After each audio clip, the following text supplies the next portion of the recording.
ಹೀಗೆ ಮೂರನೇ ಹಂತದ ಚುನಾವಣೆಗೆ ಪ್ರಜಾಪ್ರಭುತ್ವ ಯುದ್ಧದಲ್ಲಿ ಭರ್ಜರಿ ಪ್ರಚಾರ ನಡೀತಾ ಇದೆ. ಆ ಬಗ್ಗೆ ನೋಡೋಣ. ಅದಕ್ಕೂ ಮುನ್ನ ಒಂದು ಬ್ರೇಕಿಂಗ್ ಅಪ್ಡೇಟ್ ಲಭ್ಯ ಆಗ್ತಾ ಇದೆ. ಸದ್ಯ ಆದಷ್ಟು ಬೇಗ ಸತ್ಯ ಹೊರಬರುತ್ತೆ. ಪ್ರಜ್ವಲ್ ರೇವಣ್ಣ ವಿಡಿಯೋ ಕೇಸ್ ಬಗ್ಗೆ ಮೊದಲ ಪ್ರತಿಕ್ರಿಯೆ ಕೊಟ್ಟಿದ್ದಾರೆ. ಸತ್ಯ ಆದಷ್ಟು ಬೇಗ ಹೊರಗೆ ಬರುತ್ತೆ ಅಂತ ಈ ವಿಡಿಯೋ ಕೇಸಿಗೆ ಸಂಬಂಧಪಟ್ಟ ಹಾಗೆ ಅವರ ವೆರಿ ಫಸ್ಟ್ ರಿಯಾಕ್ಷನ್ ಇದು. ಟ್ವೀಟ್ ಮಾಡಿ ಪ್ರಜ್ವಲ್ ರೇವಣ್ಣ ಅವರ ಮೊದಲ ಪ್ರತಿಕ್ರಿಯೆ ಕೊಟ್ಟಿದ್ದಾರೆ. ಸತ್ಯ ಆದಷ್ಟು ಬೇಗ ಹೊರಬರಲಿದೆ, ಇದಿಷ್ಟನ್ನ ಮಾತ್ರ ಹೇಳಿದ್ದಾರೆ. ಅವರ ಮೊದಲ ಪ್ರತಿಕ್ರಿಯೆ ಇದು. ಈ ಪ್ರಕರಣ ಆದಾಗಿಂದ ಕೂಡ ಅವರು ಒಂದೇ ಒಂದು ಪ್ರತಿಕ್ರಿಯೆ ಕೊಟ್ಟಿಲ್ಲ ಇದಕ್ಕೆ ಸಂಬಂಧಪಟ್ಟ ಹಾಗೆ. ಜೊತೆಗೆ ಅವರು ದೇಶದಲ್ಲೂ ಕೂಡ ಇಲ್ಲ. ಈಗ ಟ್ವೀಟ್ ಮಾಡಿ ಈ ರೀತಿಯಾಗಿ ಅವರು ರಿಯಾಕ್ಟ್ ಮಾಡಿದ್ದಾರೆ. ಇದು ಅವರ ಫಸ್ಟ್ ರಿಯಾಕ್ಷನ್. ಅವರ ಮೇಲೆ ಕೇಳಿ ಬರ್ತಾ ಇರುವಂತಹ ಆರೋಪ ಈ ಪ್ರಕರಣಕ್ಕೆ ಸಂಬಂಧಪಟ್ಟ ಹಾಗೆ ಒಂದೇ ಸಾಲಲ್ಲಿ ಟ್ವೀಟ್ ಮಾಡಿದ್ದಾರೆ. ಸತ್ಯ ಆದಷ್ಟು ಬೇಗ ಹೊರಬರಲಿದೆ. ಪ್ರಜ್ವಲ್ ರೇವಣ್ಣ ಅವರ ಟ್ವೀಟ್ ಇದು. ಅವರ ಮೇಲೆ, ಅವರ ತಂದೆ ಮೇಲೆ ಏನು ಕೇಳಿ ಬರ್ತಾ ಇರೋ ಆರೋಪಗಳಿದೆ. ಈಗಾಗಲೇ ಪ್ರಕರಣ ದಾಖಲಾಗಿದೆ. SIT ತನಿಖೆಯನ್ನು ಚುರುಕುಗೊಳಿಸಿದೆಯಲ್ಲ ಈ ಪೆನ್ ಡ್ರೈವ್ ಪ್ರಕರಣ, ಈ ಎಲ್ಲದಕ್ಕೆ ಸಂಬಂಧಪಟ್ಟ ಹಾಗೆ ಒಂದು ಸಾಲಲ್ಲಿ ಪ್ರಜ್ವಲ್ ರೇವಣ್ಣ ಟ್ವೀಟ್ ಮಾಡೋದ್ರ ಮೂಲಕ ಈಗ ಅವರ ಮೊಟ್ಟ ಮೊದಲ ಪ್ರತಿಕ್ರಿಯೆಯನ್ನು ಕೊಟ್ಟಿದ್ದಾರೆ. ಸತ್ಯ ಆದಷ್ಟು ಬೇಗ ಹೊರಬರುತ್ತೆ ಅಂತ ಡೀಟೇಲ್ಸ್ ಕೊಡ್ತಾರೆ ನಮ್ಮ ಪ್ರತಿನಿಧಿ ಚಂದ್ರಮೋಹನ್. ಸೊ ಚಂದ್ರಮೋಹನ್ ಒಂದೇ ಸಾಲಲ್ಲಿ ಪ್ರತಿಕ್ರಿಯಿಸಿದ್ದಾರೆ. ಅವರ ವೆರಿ ಫಸ್ಟ್ ರಿಯಾಕ್ಷನ್ ಆರೋಪ ಮತ್ತು ಈ ಪ್ರಕರಣಕ್ಕೆ ಸಂಬಂಧಪಟ್ಟ ಹಾಗೆ ಪ್ರಜ್ವಲ್ ರೇವಣ್ಣ ಅವರ ಟ್ವೀಟ್ ಅನ್ನ ಹೇಗೆ ಅರ್ಥೈಸ್ಕೊಳ್ಬಹುದು? ಹೌದು ವಿಜಯ್, ಈಗ ಈ ತಿಂಗಳ ಕಳೆದ ತಿಂಗಳ 23ರಿಂದಲೂ ಕೂಡ ಹಾಸನ ಜಿಲ್ಲೆಯಲ್ಲಿ ಮತ್ತು ರಾಜ್ಯದಲ್ಲಿ ಪ್ರಜ್ವಲ್ ರೇವಣ್ಣ ಅವರ ಪೆನ್ ಡ್ರೈವ್ ವಿಡಿಯೋಗಳು ಹರಿದಾಡ್ತಾ ಇವೆ. ಈ ಪ್ರಕರಣಕ್ಕೆ ಸಂಬಂಧಪಟ್ಟಂತೆ 26ನೇ ತಾರೀಕುವರೆಗೂ ಕೂಡ ಹಾಸನದಲ್ಲೇ ಇದ್ರೂ ಕೂಡ ಪ್ರಜ್ವಲ್ ರೇವಣ್ಣ ಯಾವುದೇ ಪ್ರತಿಕ್ರಿಯೆಯನ್ನ ನೀಡಿರಲಿಲ್ಲ. ಈಗ ವಿದೇಶಕ್ಕೆ ಹೋದ ಬಳಿಕ ಟ್ವಿಟರ್ ನಲ್ಲಿ ತಮ್ಮ ಮೊದಲ ಪ್ರತಿಕ್ರಿಯೆಯನ್ನ ನೀಡಿದ್ದಾರೆ. ಮುಖ್ಯವಾಗಿ ಆದಷ್ಟು ಬೇಗ ಸತ್ಯ ಹೊರಬರಲಿದೆ ಅನ್ನುವ ಪ್ರತಿಕ್ರಿಯೆಯನ್ನ ಈ ಸೆಕ್ಸ್ ಹಗರಣದ ಬಗ್ಗೆ ಪ್ರಜ್ವಲ್ ರೇವಣ್ಣ ವಿದೇಶದಿಂದಲೇ ಕೊಟ್ಟಿದ್ದಾರೆ. ಮತ್ತೆ ಒಂದು ಟ್ವೀಟ್ ಅನ್ನು ಕೂಡ ಮಾಡಿದ್ದಾರೆ. ಈಗ CID ಅವರು ಈಗಾಗಲೇ ಪ್ರಜ್ವಲ್ ರೇವಣ್ಣ ಅವರಿಗೆ ಮತ್ತು ಅವರ ತಂದೆ ರೇವಣ್ಣ ಅವರಿಗೆ ಇಬ್ಬರಿಗೂ ಕೂಡ ಇವತ್ತು ವಿಚಾರಣೆಗೆ ಹಾಜರಾಗಲಿಕ್ಕೆ ನೋಟಿಸ್ ಅನ್ನು ಕೂಡ ಕೊಟ್ಟಿದ್ರು. ಹೊಳೆನರಸೀಪುರದ ಮನೆಗೆ ನೋಟಿಸ್ ಅನ್ನ ಅಂಟಿಸಿದ್ರು. ಇದಕ್ಕೆ ಸಂಬಂಧಪಟ್ಟಂತೆ ಈಗ ಟ್ವಿಟರ್ ನಲ್ಲಿ ಪ್ರಜ್ವಲ್ ರೇವಣ್ಣ ಪ್ರತಿಕ್ರಿಯೆಯನ್ನು ಕೂಡ ಕೊಟ್ಟಿದ್ದಾರೆ. ನಾನೀಗ ಬೆಂಗಳೂರಿನಲ್ಲಿ ಇಲ್ಲದ ಕಾರಣದಿಂದಾಗಿ ಇವತ್ತು SIT ವಿಚಾರಣೆಗೆ ಹಾಜರಾಗ್ಲಿಕ್ಕೆ ಆಗ್ತಾ ಇಲ್ಲ. ಹೀಗಾಗಿ ನನಗೆ ವಿಚಾರಣೆಗೆ ಹಾಜರಾಗ್ಲಿಕ್ಕೆ 7 ದಿನಗಳ ಕಾಲಾವಕಾಶ ಬೇಕು. ಇದಕ್ಕೆ ಸಂಬಂಧಪಟ್ಟಂತೆ ನಮ್ಮ ವಕೀಲರು SIT ಮುಖ್ಯಸ್ಥರಿಗೆ ಪತ್ರ ಬರೆದು ಮನವಿಯನ್ನ ಮಾಡಿದ್ದಾರೆ ಅಂತೇಳಿ ಆ ಪತ್ರವನ್ನು ಕೂಡ ಟ್ವಿಟರ್ ನಲ್ಲಿ ಟ್ಯಾಗ್ ಅನ್ನ ಮಾಡಿದ್ದಾರೆ, ಪೋಸ್ಟ್ ಅನ್ನ ಮಾಡಿದ್ದಾರೆ. ಈ ಪತ್ರದಲ್ಲಿ ವಕೀಲರು SIT ಮುಖ್ಯಸ್ಥರಿಗೆ ಪತ್ರವನ್ನ ಬರೆದಿದ್ದಾರೆ. ಆ ಪತ್ರದಲ್ಲೂ ಕೂಡ ಈಗ ಪ್ರಜ್ವಲ್ ರೇವಣ್ಣ ಅವರು ದೇಶದಲ್ಲಿ ಇಲ್ಲ, ಅವರು ವಿದೇಶಕ್ಕೆ ಹೋಗಿದ್ದಾರೆ.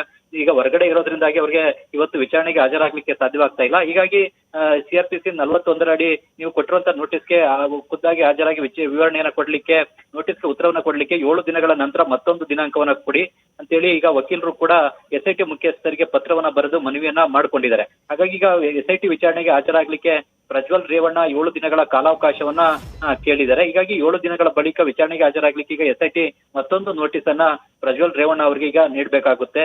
ಆ ಒಂದು ನೀಡುವಂತ ಕೆಲಸವನ್ನ ಈಗ SIT ಅಧಿಕಾರಿಗಳು ಮಾಡಬಹುದು. ಆದ್ರೀಗ ತಮ್ಮ ಮೊದಲ ಪ್ರತಿಕ್ರಿಯೆಯಲ್ಲಿ ಈಗ ಪ್ರಜ್ವಲ್ ರೇವಣ್ಣ ಹೆಚ್ಚಿನ ಯಾವುದೇ ವಿವರಣೆಯನ್ನ ಕೂಡ ಕೊಟ್ಟಿಲ್ಲ. ಸತ್ಯ ಆದಷ್ಟು ಬೇಗ ಹೊರಬರಲಿದೆ ಅನ್ನೋ ಒಂದು ಮಾತನ್ನ ಮಾತ್ರನೇ ಹೇಳಿದ್ದಾರೆ. ಈ ಪ್ರಕರಣದಲ್ಲಿ ತಾನು ಬಾಗಿನ ಇಲ್ವಾ ಅಥವಾ ತಮ್ಮ ವಿರುದ್ಧದ ಆರೋಪವನ್ನ ನಿರಾಕರಿಸೋದಾಗ್ಲಿ ಇದ್ಯಾವುದನ್ನು ಕೂಡ ಮಾಡಿಲ್ಲ. ಈ ಎಲ್ಲಾ ಆರೋಪಗಳು ಕೂಡ ಸುಳ್ಳು ಅಂತ ಹೇಳೋದಾಗ್ಲಿ ಅಥವಾ ನನ್ನನ್ನು ಈ ಪ್ರಕರಣದಲ್ಲಿ ಸಿಲ್ಕಾಕಿಸಲಾಗಿದೆ ಅಂತ ಹೇಳೋದಾಗ್ಲಿ ಯಾವುದನ್ನು ಕೂಡ ಮಾಡಿಲ್ಲ. ಬದಲಿಗೆ ಸತ್ಯ ಆದಷ್ಟು ಬೇಗ ಹೊರಬರಲಿದೆ ಅಂತೇಳಿ ಪ್ರಜ್ವಲ್ ರೇವಣ್ಣ ಟ್ವೀಟ್ ಅನ್ನ ಮಾಡಿದ್ದಾರೆ. ಆ ಸತ್ಯವೇ ಆದಷ್ಟು ಬೇಗ ಹೊರಬರಬೇಕು ಅಂತಾನೆ ಈಗ ರಾಜ್ಯದ ಜನ ಕೂಡ ಒತ್ತಾಯವನ್ನ ಮಾಡ್ತಾ ಇದ್ದಾರೆ ವಿಜಯ್. ಸೊ ಚಂದ್ರಮೋಹನ್, ಈಗ ಸತ್ಯ ಆದಷ್ಟು ಬೇಗ ಹೊರ ಬರುತ್ತೆ ಅನ್ನೋ ಕಾಂಟೆಕ್ಸ್ಟ್ ಬಹುಶಃ ನಮ್ಮ ತಪ್ಪಿಲ್ಲ ಅನ್ನೋ ಅರ್ಥದಲ್ಲೇನೋ ಅಂತ. ಮತ್ತೊಂದು ಕಡೆ ರೇವಣ್ಣ ಕೂಡ ರಿಯಾಕ್ಟ್ ಮಾಡ್ತಾ ಇದ್ರು, SIT ಎಲ್ಲ ಯಾವ ತನಿಖೆ ಎದುರಿಸೋದಕ್ಕೂ ಸಿದ್ಧ ಅಂತ. ಸೊ ಇಬ್ಬರ ಪ್ರತಿಕ್ರಿಯೆ ನೋಡ್ತಾ ಇದ್ರೆ ಕಾನ್ಫಿಡೆಂಟ್ ಆಗಿ ಕಂಡು ಬರ್ತಾ ಇದೆಯಾ ಅವರ ಪ್ರತಿಕ್ರಿಯೆಗಳು ಅಂತ? ವಿಜಯ್, ಈಗ ತನಿಖೆ ಅಧಿಕಾರಿಗಳ ಮುಂದೆ ಪ್ರಜ್ವಲ್ ರೇವಣ್ಣ ಏನನ್ನ ಹೇಳ್ತಾರೆ ಮತ್ತು ಕೋರ್ಟ್ ನಲ್ಲಿ ಹೇಗೆ ಅವರು ಮತ್ತು ಅವರ ಪರ ವಕೀಲರು ವಾದವನ್ನ ಮಂಡಿಸ್ತಾರೆ, ಜೊತೆಗೆ ಈ ಸಂತ್ರಸ್ತರು ಪೊಲೀಸರ ಎದುರುಗಡೆ SIT ಎದುರುಗಡೆ ಹಾಜರಾಗಿ ಏನಾದ್ರೂ ಕೂಡ ಲಿಖಿತವಾದಂತಹ ದೂರನ್ನ ಯಾವ ರೀತಿಯಾಗಿ ನೀಡ್ತಾರೆ ಅನ್ನೋದ್ರ ಮೇಲೆ ಇಡೀ ಪ್ರಕರಣ ನಿಂತಿದೆ. ಈಗ ಮುಖ್ಯವಾಗಿ ಇದುವರೆಗೂ ಕೂಡ ಪ್ರಜ್ವಲ್ ರೇವಣ್ಣ ವಿರುದ್ಧ IPC ಸೆಕ್ಷನ್ 376 ಅಡಿ ಯಾವುದೇ ಸಂತ್ರಸ್ತರು ಬಂದು ರೇಪ್ ಕೇಸನ್ನ ದಾಖಲಿಸಿಲ್ಲ. ಈಗ ರೇವಣ್ಣ ಅವರ ಮನೆಯಲ್ಲಿ ಕೆಲಸಕ್ಕಿದ್ದಂತ ಮಹಿಳೆಯರು ಕೊಟ್ಟಿರ್ತಕ್ಕಂಥ ದೂರಿನಲ್ಲಿ ಏನಿದ್ರು ಕೂಡ ಲೈಂಗಿಕ ಕಿರುಕುಳದ ಆರೋಪದ ಅಡಿನಲ್ಲೇ 309, 354 ಸೆಕ್ಷನ್ಗಳ ಅಡಿನಲ್ಲೇ ಕೇಸನ್ನ ದಾಖಲಿಸಲಾಗಿದೆ. ಆದ್ರೆ IPC ಸೆಕ್ಷನ್ 376 ಅಡಿ ಅತ್ಯಾಚಾರ ಪ್ರಕರಣ ಅದನ್ನ ದಾಖಲಿಸಲಿಕ್ಕೆ ಯಾವ್ದಾದ್ರು ಸಂತ್ರಸ್ತರು ಮುಂದೆ ಬರ್ತಾರಾ ಹೇಗೆ ಅಂತಕ್ಕಂಥದ್ದು ಈಗಿರುವಂತಹ ಪ್ರಶ್ನೆ. ಈಗ SIT ಅಧಿಕಾರಿಗಳು ಬೇರೆ ಬೇರೆ ಸಂತ್ರಸ್ತರನ್ನ ಸಂಪರ್ಕಿಸಿದ್ರು ಕೂಡ ಯಾರು ಕೂಡ IPC ಸೆಕ್ಷನ್ 376 ಅಡಿ ಪ್ರಜ್ವಲ್ ರೇವಣ್ಣ ವಿರುದ್ಧ ಅತ್ಯಾಚಾರದ ಕೇಸನ್ನ ದಾಖಲಿಸಲಿಕ್ಕೆ ಮುಂದೆ ಬರ್ತಾ ಇಲ್ಲ. ಇದೇ ಈಗ SIT ಅಧಿಕಾರಿಗಳಿಗೆ ದೊಡ್ಡ ತಲೆನೋವಾಗಿದೆ. ಮುಖ್ಯವಾಗಿ ಈ ಪ್ರಕರಣದಲ್ಲಿ ಐಪಿ ಸೆಕ್ಷನ್ 376 ಅಡಿ ರೇಪ್ ಕೇಸ್ ದಾಖಲಾದ್ರೆ ಮಾತ್ರನೇ ಪ್ರಕರಣ ಸ್ಟ್ರಾಂಗ್ ಆಗುತ್ತೆ. ಆಗ ಆರೋಪಿ ವಿರುದ್ಧ ಹೆಚ್ಚಿನ ಸಾಕ್ಷ್ಯಗಳನ್ನ ಸಂಗ್ರಹಿಸಲಿಕ್ಕೆ ಮತ್ತು ಅದನ್ನ ಕೋರ್ಟ್ ನಲ್ಲಿ ಸಾಬೀತುಪಡಿಸಲಿಕ್ಕೆ ಸಾಧ್ಯವಾಗುತ್ತೆ. ಈಗ ಕೋರ್ಟ್ ನಲ್ಲಿ ಸ್ಟೇಟ್ ಪಬ್ಲಿಕ್ ಪ್ರಾಸಿಕ್ಯೂಟರ್ ಆಗಿ ವಕೀಲರಾದಂತಹ ಜಗದೀಶ್ ಅವರನ್ನು ಕೂಡ ನೇಮಕ ಮಾಡಲಾಗಿದೆ.